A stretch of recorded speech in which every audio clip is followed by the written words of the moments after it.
ನಮಸ್ತೆ ಎಜಿ ನ್ಯೂಸ್ಗೆ ಸ್ವಾಗತ.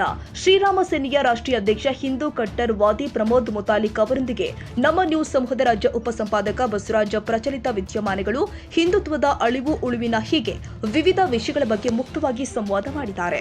ಗೋಹತ್ಯೆ ಇರ್ಬೋದು, ಮತಾಂತರ ಇರ್ಬೋದು, ಮತ್ತೆ ಲವ್ ಜಿಹಾದ್ ಇರ್ಬೋದು, ಹೀಗೆ ಹಲವಾರು ವಿಷಯಗಳ ಪರವಾಗಿ ಒಂದ್ ರೀತಿ ಅವನ್ನ ವಿರೋಧಿಸಿ ಎಲ್ಲೊಂದ್ ಕಡೆ ಹಿಂದುತ್ವ ಕಾಪಾಡ್ಲಿಕ್ಕೆ ಸಾಕಷ್ಟು ಮಾಡಿರ್ತಕ್ಕಂಥವ್ರು ನಮ್ಮ ಹೆಮ್ಮೆಯ ಪ್ರಮೋದ್ ಮುತಾಲಿಕ್ ಸಾಹೇಬ್ರು.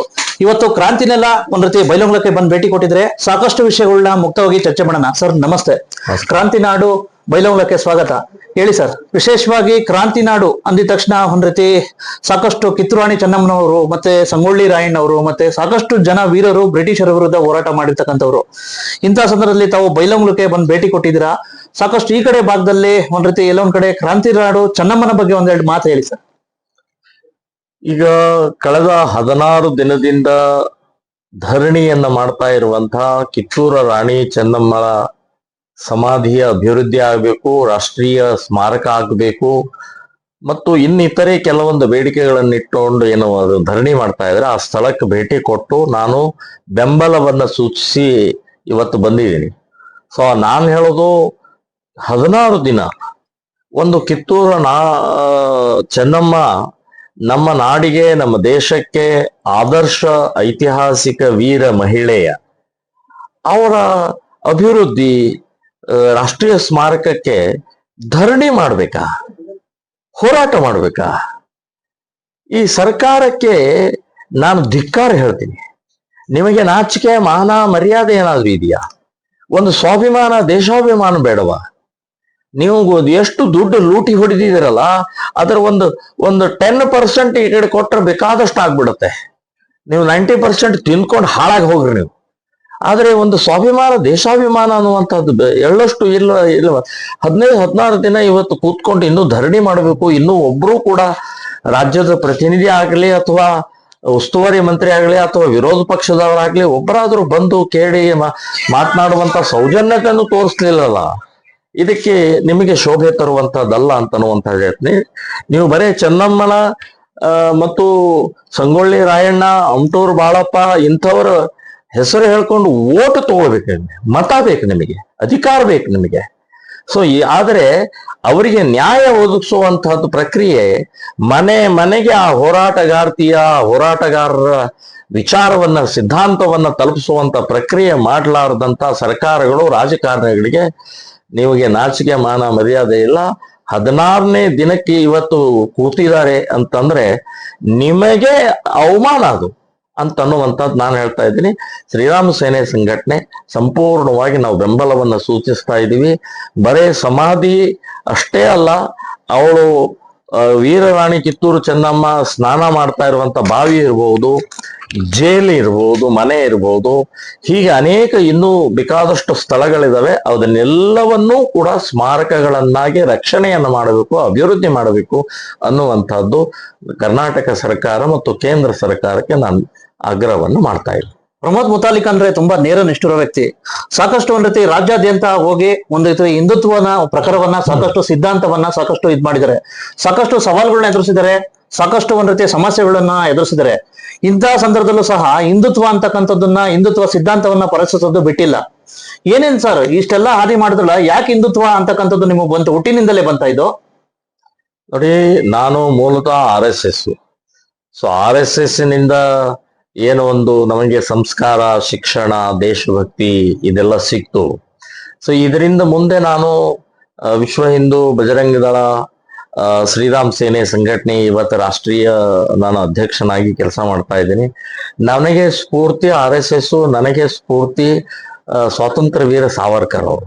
ಸ್ವಾತಂತ್ರ್ಯ ವೀರ ಸಾವರ್ಕರ್ ಅವರು ಎಷ್ಟು ಕಷ್ಟ, ನೋವು, ಜೈಲಿನಲ್ಲಿ ಅನುಭವಿಸಿದಂತ ಆ ಕ್ರೌರ್ಯತೆ ಬಹಳ ಭಯಾನಕವಾದಂತ ಅವರ ಜೀವನದ ಇದಿದೆ. ಸೊ ಅಂಥ ವ್ಯಕ್ತಿ ನಮಗೆ ಪ್ರೇರಣೆ, ಸ್ಫೂರ್ತಿ ಕೊಟ್ಟಂಥವ್ರು. ನಮಗೆ ನಿರಂತರವಾಗಿ ದೇಶದಲ್ಲಿ ಕೆಲಸ ಮಾಡಬೇಕು, ದೇಶಭಕ್ತಿಯನ್ನ ಜಾಗೃತಿ ಮೂಡಿಸುವಂತ ಕೆಲಸ ಮಾಡಬೇಕು ಅನ್ನುವಂಥದ್ದು RSS ಮತ್ತು ಸಾವರ್ಕರ್ ಮೂಲಕ ನನಗೆ ಬಂದಿದೆ ಅಂತ ಅನ್ನುವಂಥದ್ದು ನಾನು ಹೇಳ್ತೇನೆ.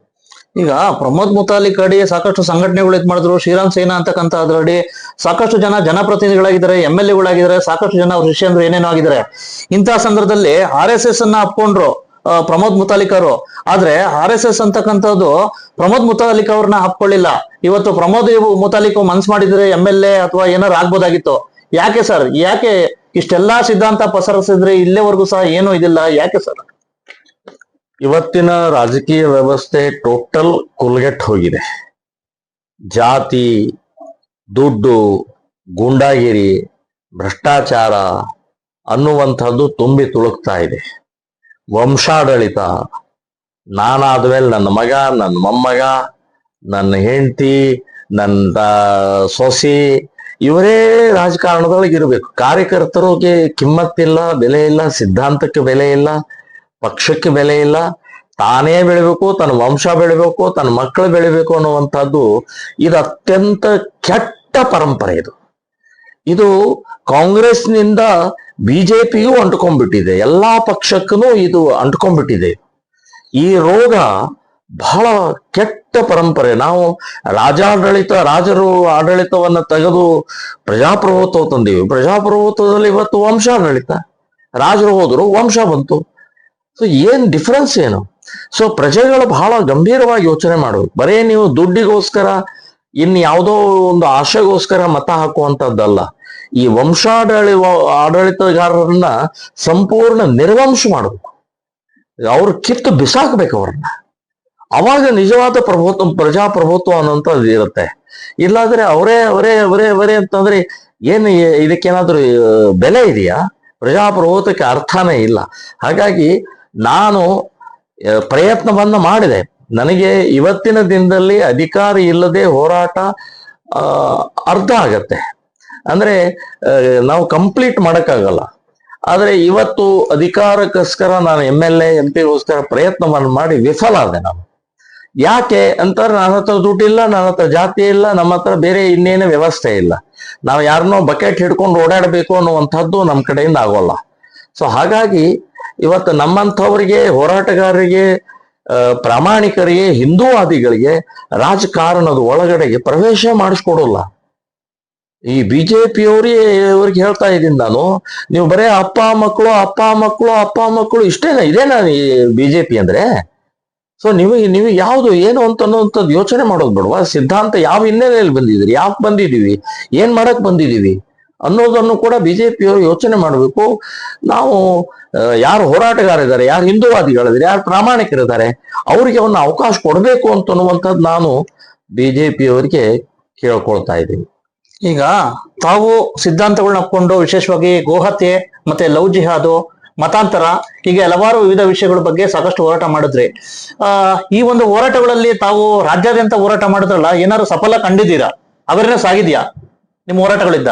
100% ಇವತ್ತು ಲವ್ ಜಿಹಾದ್ ಕಳೆದ 20 ವರ್ಷದಿಂದ 4800 ಹುಡುಗಿಯರನ್ನ, ನಮ್ಮ ಹಿಂದೂ ಹುಡುಗಿಯರ ಮುಸ್ಲಿಂ ಜೊತೆಗೆ ಓಡಿ ಹೋದಂತವ್ರನ್ನ ವಾಪಸ್ ತಂದು ಹಿಂದೂ ಹುಡುಗರ ಜೊತೆಗೆ ಮದುವೆ ಮಾಡಿಸಿದ್ವಿ ನಾವು. ಅವರು ಸೇಫ್ ಆಗಿ ಇವತ್ತು ಮನೆಯಲ್ಲಿ ಆನಂದವಾಗಿ ಜೀವನ ಮಾಡ್ತಾ ಇದ್ದಾರೆ. ಅಂದ್ರೆ ಇದು ಒಂದು ಹೋರಾಟದ ಫಲ ಇದು. ಇನ್ನು ಗೋರಕ್ಷಣೆಯನ್ನ ನಾವು ಕಳೆದ 20 ವರ್ಷದ ಹೋರಾಟದ ಪರಿಣಾಮದಿಂದ ನಮ್ಮ ಕಾರ್ಯಕರ್ತರು ಕೇಸ್ ಹಾಕೊಂಡು ಹೊಡೆತ ತಿಂದು ಜೈಲಿಗೆ ಹೋಗಿ 32,000 ಗೋ ರಕ್ಷಣೆಯನ್ನ ಮಾಡಿದ್ವಿ ನಾವು. ಗೋವಂಶವನ್ನ ರಕ್ಷಣೆಯನ್ನ ಮಾಡಿದ್ವಿ ನಾವು. ಕಸಾಯಿಖಾನೆಗಳನ್ನು, ಇಲ್ಲೀಗಲ್ ಕಾನೂನು ಬಾಹಿರ ಕಸಾಯಿಖಾನೆಗಳನ್ನ ಸುಮಾರು ಹೆಚ್ಚು ಕಡಿಮೆ 800 ಕಸಾಯಿಖಾನೆಗಳನ್ನ ನಿಲ್ಲಿಸಿದೀವಿ ನಾವು, ಬಂದ್ ಮಾಡಿದೀವಿ ನಾವು. ಸೊ ಈ ರೀತಿ ಹೋರಾಟಗಳನ್ನು ಯಶಸ್ವಿಯಾಗಿ ಮಾಡಿದ್ವಿ. ಮತಾಂತರ, ಇವತ್ತು ಕ್ರಿಶ್ಚಿಯನ್ರು ವ್ಯವಸ್ಥಿತವಾಗಿ ಆಮಿಷ ಅಥವಾ ಇನ್ನೇನೋ ಅವರಿಗೆ ಒತ್ತಾಯನೋ ಇನ್ನೇನೋ ಮಾಡಿ ಗೊಂದಲ ಸೃಷ್ಟಿ ಮಾಡಿ ಮತಾಂತರ ಮಾಡುವಂತ ಪ್ರಕ್ರಿಯೆ ಈಗಲ್ಲ, ಬ್ರಿಟಿಷರಿದ್ದಾಗಿಂದಲೂ ನಡೀತಾ ಇದೆ. ಅದು ಈಗಲೂ ಕಂಟಿನ್ಯೂ ಆಗಿದೆ. ಇವತ್ತು ರಾಜಕಾರಣಿಗಳು ಅದನ್ನ ತಮ್ಮ ಸ್ವಾರ್ಥಕ್ಕೆ ಉಪಯೋಗಿಸ್ಕೊಂಡು ಈ ದೇಶವನ್ನು ಬಲಿ ಕೊಡ್ತಾ ಇದ್ದಾರೆ. ನಾನು ಹೇಳೋದು ಅದಾಗಬಾರದು. ನಿಮಗೆ ಕ್ರಿಶ್ಚಿಯನ್ರಿಗೆ, ಮುಸ್ಲಿಮ್ಗೆ ಪ್ರಚಾರ ಮಾಡಕ್ಕೆ, ಧರ್ಮ ಪ್ರಚಾರ ಮಾಡಕ್ಕೆ ಕೊಟ್ಟಿದ್ದೀವೇನೋ, ಮತಾಂತರಕ್ಕೆ ಸಂವಿಧಾನದಲ್ಲಿ ಹಕ್ಕಿಲ್ಲ ಅನ್ನುವಂಥದ್ದು ನಾನು ಸ್ಪಷ್ಟವಾಗಿ ಹೇಳ್ತಾ ಇದ್ದೀನಿ. ಸುಪ್ರೀಂ ಕೋರ್ಟ್ ಮತಾಂತರದ ವಿರುದ್ಧ ಇವತ್ತು ಬಹಳ ದೊಡ್ಡ ನಿನ್ನೆ ಒಂದು ಸುಪ್ರೀಂ ಕೋರ್ಟ್ ಜಜ್ಮೆಂಟ್ ಬಂದಿದೆ. Very good judgement.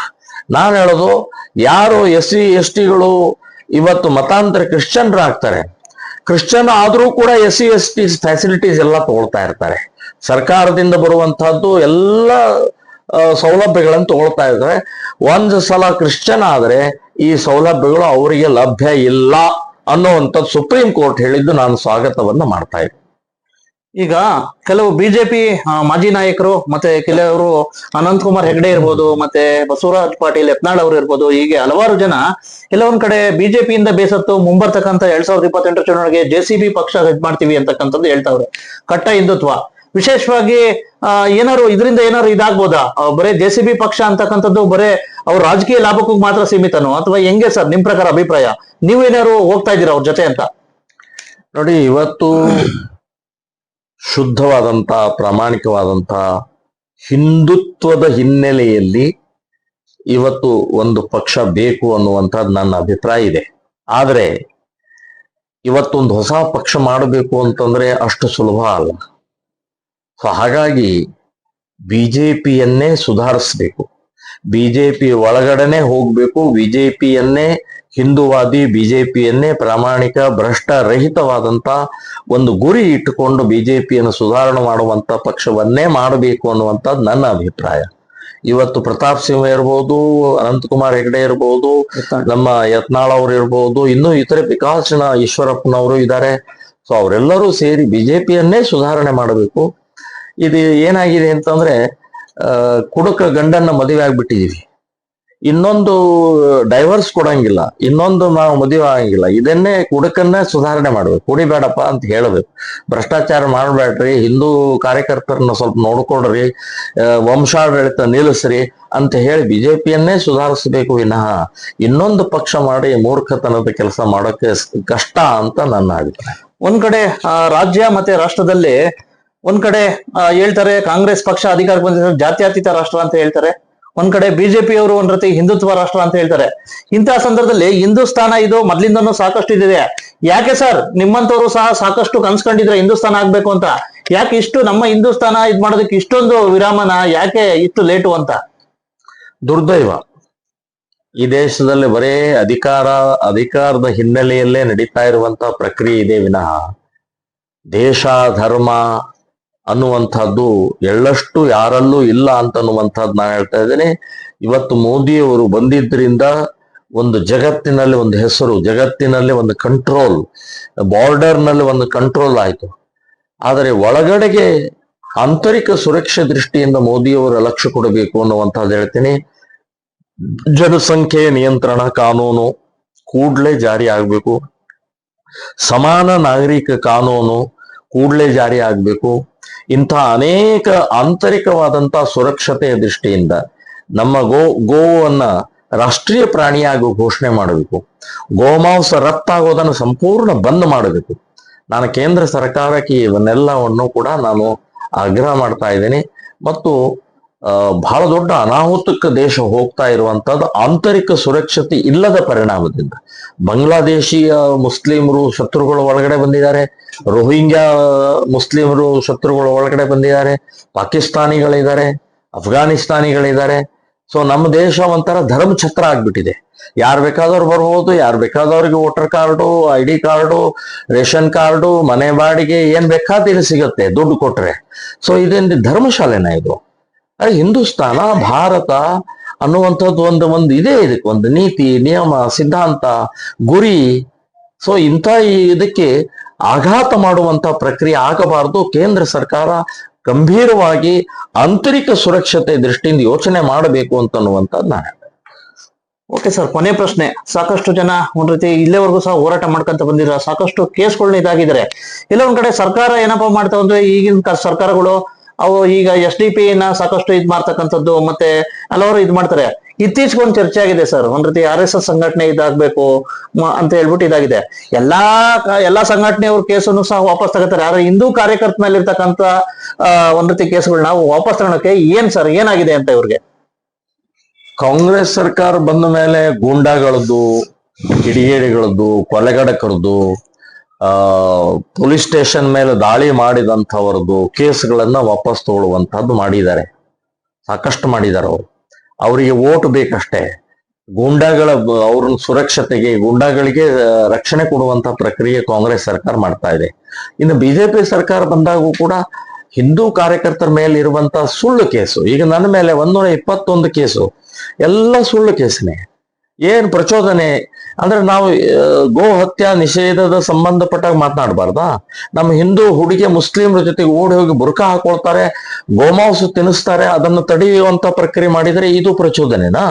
ಮತಾಂತರ, ಮೋಸದಿಂದ ಮತಾಂತರ ಮಾಡ್ತಾರೆ, ಅದನ್ನು ತಡೆಯುವಂತ ಹೋದ್ರೆ ಇದು ಪ್ರಚೋದನೆನಾ? ಸೊ ದೇಶ ಉಳಿಸೋಗೋಸ್ಕರ ನಮ್ಮ ಛತ್ರಪತಿ ಶಿವಾಜಿ ಮಹಾರಾಜರ ಮೆರವಣಿಗೆ ಮೇಲೆ ಕಲ್ಲು ಚಪ್ಪಲಿ ಎಸೆಯುತ್ತಾರೆ, ಅದರ ವಿರುದ್ಧ ಮಾತಾಡಿದರೆ ಇದು ಪ್ರಚೋದನೆನಾ? ನಮ್ಮ ಗಣೇಶೋತ್ಸವದ ಮೇಲೆ, ಗಣಪತಿಯ ಮೇಲೆ ಕಲ್ಲು ಚಪ್ಪಲಿ, ಪೆಟ್ರೋಲ್ ಬಾಂಬ್ಗಳನ್ನು ಎಸೆಯುತ್ತಾರೆ, ಅದರ ವಿರುದ್ಧ ಮಾತನಾಡಿದರೆ, ಪ್ರತಿಭಟನೆ ಮಾಡಿ ಇದು ಪ್ರಚೋದನೆನಾ?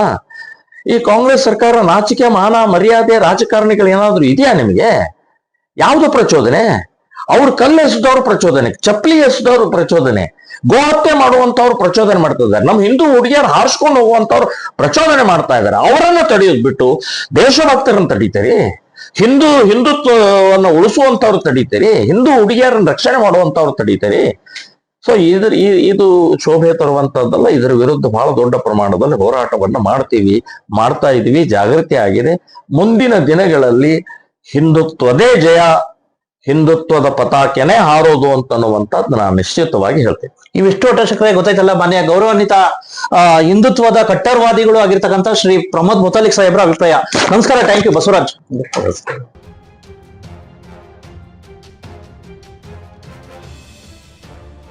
ಕನ್ನಡಿಗರ ಮೆಚ್ಚಿನ ನಿಮ್ಮ AJ 24/7 ನ್ಯೂಸ್ ಕನ್ನಡ ವಾಹಿನಿ ಇದೀಗ ಟಿವಿಯಲ್ಲಿ ಲಭ್ಯ. ವೇಳೆ ನೋಟಿಸ್ ಕೊಟ್ಟಿದ್ರೆ ವಾಪಸ್ ತಗೋತೀವಿ. ಇವತ್ತು ವಕ್ಫ್ ಪ್ರಾಪರ್ಟಿ ಅಂತೇಳಿ ಬರ್ತದೆ ಅಂತ ಹೇಳಿದ್ರೆ ರೈತರು ಬೀದಿಗೆ ಬಂದ್ರೆ ಏನ್ ಮಾಡ್ಬೇಕಾಗತ್ತೆ? ಯಾರು ವೋಟ್ ಹಾಕಿಲ್ಲ ಅಂದ್ರೆ ಗ್ಯಾರಂಟಿನೆಲ್ಲ ಸ್ಟಾಪ್ ಮಾಡ್ಬಿಡ್ತೀವಿ.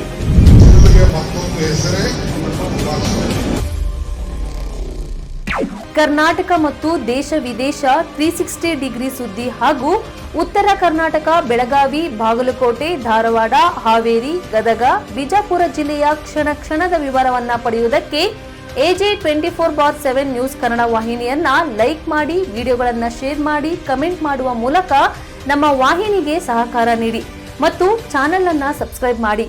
ಧನ್ಯವಾದಗಳು.